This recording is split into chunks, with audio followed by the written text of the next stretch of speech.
Morning, I'm here in front of you because I'm not in the back. I'm standing here because I'm not sitting. Before I start my speech, I like to finish it. Good morning, ladies and gentlemen, especially to Sir Falak Boris. Before I start my speech, may you kiss the bride. Joke. Please listen to me, especially boys. I know my speech is entertainment. Entertainment is all about funny speeches, but no, my speech is very serious and very intense. Just focus on me.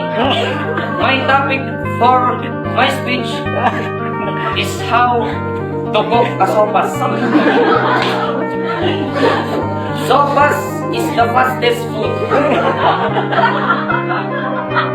Sopas can warm the cold blood.